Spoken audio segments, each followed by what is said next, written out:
Good morning and welcome to, nearly knocked everything over. Welcome to the Health Hub. I'm Gary Borman. I'm a degree qualified naturopath, nutritionist and herbalist. And each week we like to bring you what's been happening in the news, what's true, debunk some of those myths out there, and do what we can just to try and make life better for you and loved ones, family, friends, and possibly even some of those small furry animals around you. So, start the timer to make sure I don't run too late. As always, we do need to go through the disclaimer for this segment.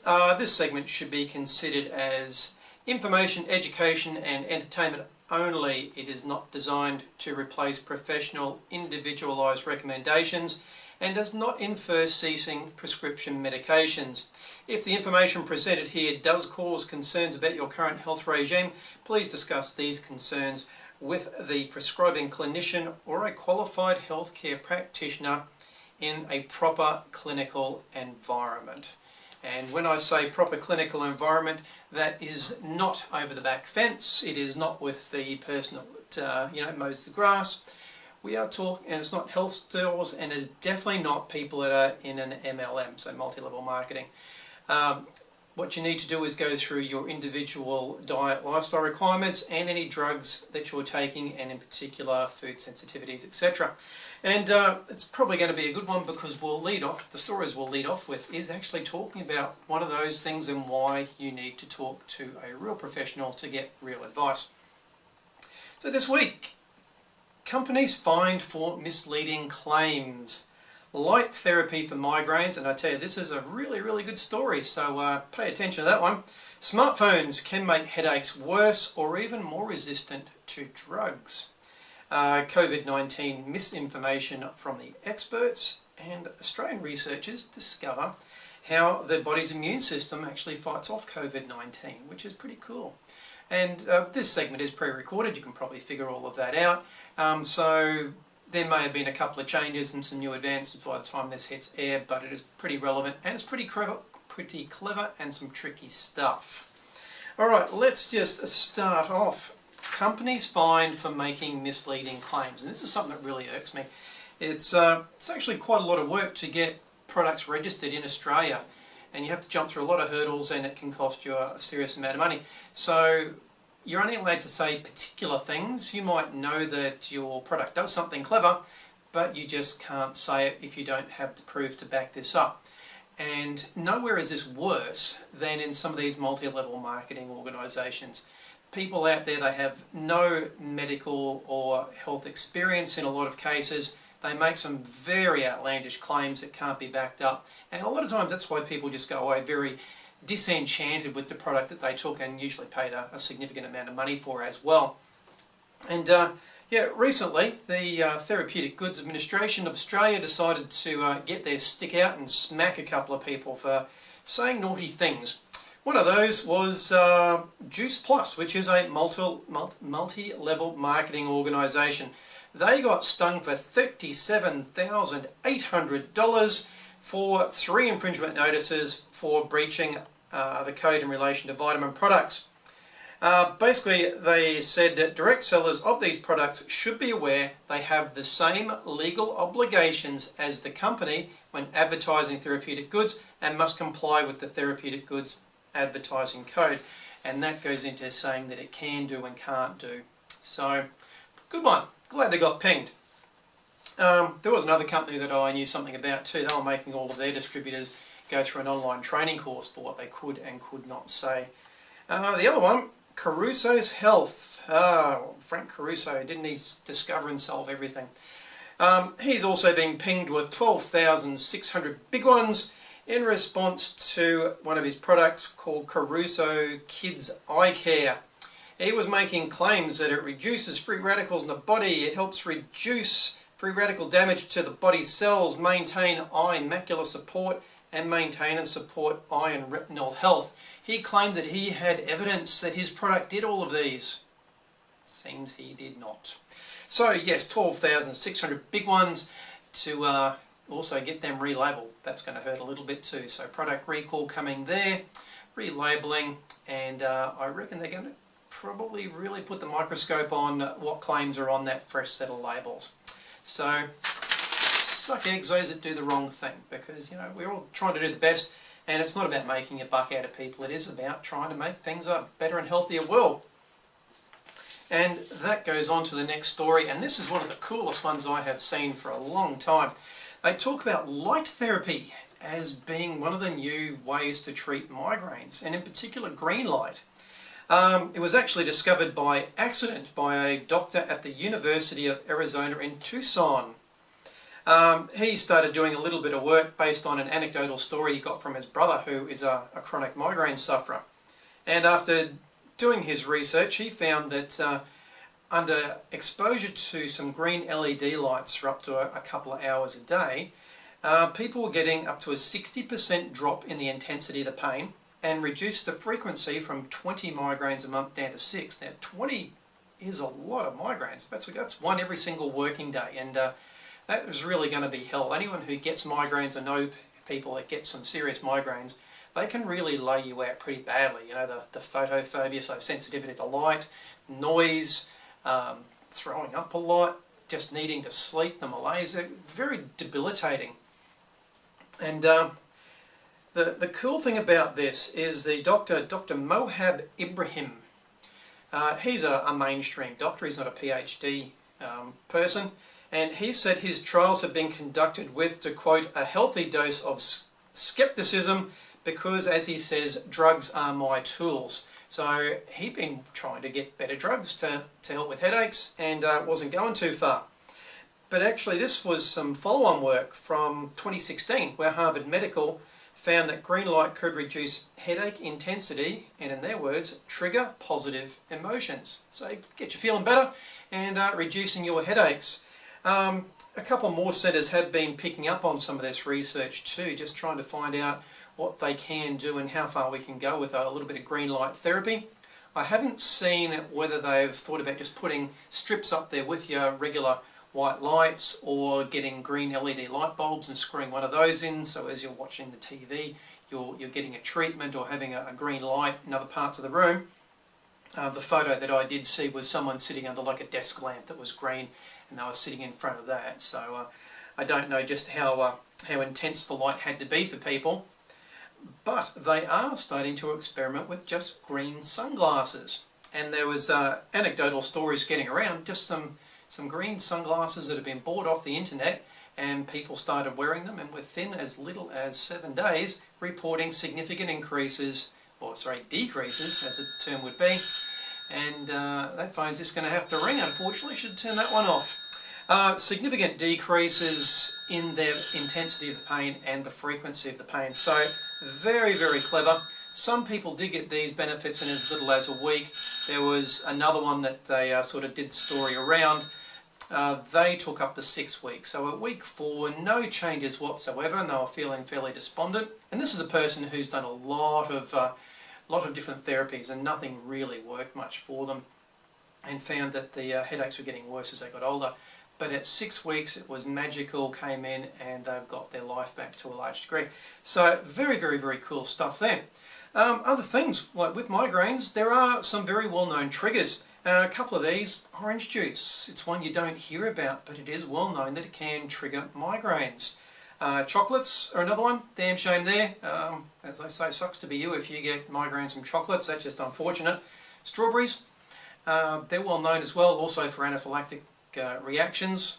Salicylates, and this is a chemical that occurs in the majority of foods. So just think anything that gives food like a sharp taste. So the difference between a Granny Smith, so a green apple, and Red Delicious. So Granny Smith is much higher in salicylates. That gives it that sharper taste. Even foods like avocados are high in salicylates, which can be unfortunate. Also, food sensitivities in general can cause migraines, and that was one that I can speak from personal experience with, because I used to get these occasional migraines, just randoms. I could go for months and then I could get 2 in a week. And after doing some sensitivity testing, we found out I actually had a sensitivity to rice at the time. So if I had too much, I would wake up at 2 in the morning with a pounding migraine, feeling like someone was trying to push one of my eyes back, back through the back of my skull. all I had to do was avoid rice, and problem went away. So over several months, we just reintroduced a little bit and a little bit. So now I can enjoy rice again without having significant problems. You know, a little bit of every now and then, but generally no problems whatsoever. Other causes, dehydration can actually bring on migraines. That's reasonably well known, so keep your hydration up there. And low magnesium. This is quite big. Guy who's the world expert on magnesium, Professor Jürgen Vormann, he's a good Austrian guy. He postulated that all headaches and migraines could be solved by using magnesium and at the appropriate dose. So the study that he actually did coin, they started at 400 milligrams of good magnesium, not some of the shit you can buy in health food stores. Good quality magnesium yielding 400 milligrams elemental. He found that about 50 to 60% of people just at that dose had significant improvement or their migraines went away. Then there were the other groups, so up to 600, 800, and indeed there was someone, they needed 1200 milligrams of elemental magnesium a day and it made all their migraines go away. Now you couldn't get that through, geez, someone wants me, I wish I'd turned both of those phones off. Yes, moving forward, so if you can get the dose of magnesium correct, you can actually have significant benefits with migraines. And I did this with one of my patients. They would get an 8 out of 10 score migraine pretty well every single day. And we needed to go up to about 800 milligrams for a little bit, and that got rid of, will that please piss off? Thank you, voicemail. Yeah, we had to go up to about 800 milligrams for a while. We got on top of the headaches, they're about a 1, they're 8 out of 10 intensity. We got it down to a 1 or a 2. And we were able to drop the dose back to a more manageable between 200 and 400 milligrams a day and keep them totally in check. So very, very cool. So fantastic stuff. So green light therapy, I'm not going to screw that up, it's just a good one. And you know, looking at migraine status and potentially food interactions as well. Smartphones, can they make headaches worse and more resistant to drugs? My smartphone has given me a frigging headache after ringing like that, both of them. God damn, that's annoying. Alright, brings us to our quick interlude. Our segment, as I didn't say earlier, is brought to you by MyActive. Now, MyActive is a fantastic product for giving relief for people with pain from arthritis. It can be integrated into any pain management regime. It might be your total pain management regime, but it doesn't have any adverse reactions with any of the drugs out there in the marketplace. So as we're starting to get into the cooler weather, a lot more people start to suffer the effects of arthritis, feeling a lot stiffer. So getting into the MyActive early, that way you can have a fantastic winter. And that one I can tell you from case studies in my own clinic, we've had a lot of people that used to get a lot of discomfort through the winter months, have no problems through the winter months just by taking MyActive. How cool. Alright, now to what I'll probably call the headline story. We've got plenty of time. COVID-19, you've probably heard of it. It's dominated the news now for, well, a couple of months. It's getting crazier day by day. But one of the most frustrating things that I come across is some of the misinformation out there. And, you know, there's idiots just putting stupid things up there, you know, with what can cure it. And, you know, a lot of these have been debunked. But unfortunately, there's also experts getting around and they're poo-pooing some stuff that actually can help, and they do not want to know about anything from the alternate medicine field, which is a little bit tragic because that really is putting some blinkers on. One of these people is, tragically, a guy called Professor Mark Pellegrini. But he's not San Pellegrino, nice mineral water. He's an infectious diseases expert at the Walter and Eliza Hall Institute. Now, I don't know where that is in the world, but Professor Pellegrini, I'll give him his title, and other scientists, some of them are saying vaccines are the only thing that will boost your immune system to prevent infection. That's their quote. And it's a little bit of a shame that they have such a blinkered attitude on that. He does go into the rest of the article and say some real sciencey stuff that is quite intelligent, saying the first line of defense is what's known as our innate immune system. Every cell in your body is primed to make interferons, which are antiviral molecules, and when they detect an intruder, these cells will start to make their own inherent antiviral molecules that will try and stop, for example, viruses from replicating. Now, something more interesting on that coming in this article. There are also white blood cells known as natural killer cells, which detect infected cells and kill them. If the immune system can't stop the virus replicating, it goes into overdrive, ramps up inflammation, especially in the lungs. This is what causes viral pneumonia. And yeah, this is a big thing with the COVID-19 or coronavirus, that it really has an affinity for older people whose immune systems don't respond as quickly, and it loves to go to the lungs, and that's where all the problems come. People need respirators, they need to get more air into them because their body just can't do it by themselves. He does also say something intelligent, says stress might affect your immune system, although we're not exactly sure how. Well, we got a pretty fair idea actually. If you're under tremendous psychological stress, then your adrenaline and cortisol levels will be high, and these two could impact your immunity. Well, I think you just described, that's how it works. You get super wound up and you pump out a lot of your own natural anti-inflammatory when you actually need to mount a pro-inflammatory response to get on top of bacterial and viral infections.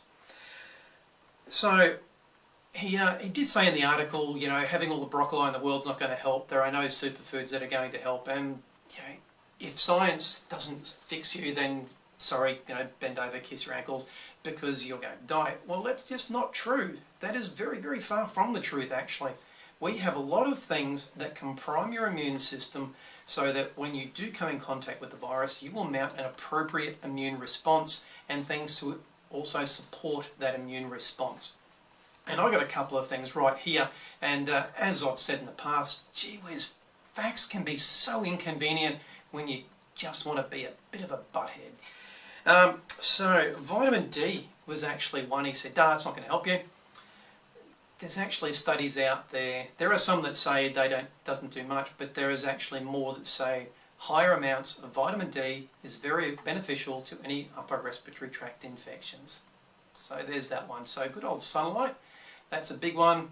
Or vitamin D supplementation. You know, you get your levels up nice and high before you need them, and you can mount a much better immune response. And as I said, in particular for upper respiratory tract infections, which is what the COVID-19 is, because it's going into your lungs and your respiratory system.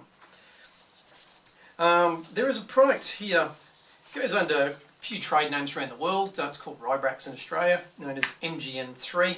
Apparently, according to Professor Pellegrini, there is no research that anything can boost up your natural killer cells. Yeah, this book's fairly thick, and it's all about the product MGN3 and how it has actually been proven repeatedly to improve natural killer cells. And in one here, and I know because they all love little graphs, see we've got a little graph there, it actually said with natural killer cell activity in the trial that they did here, 2 weeks from baseline, that placebo did nothing, but those that took the MGN3 actually had up to a 10-fold increase. 10-fold, 10 times, that's 1,000%, and that's outstanding in anyone's language.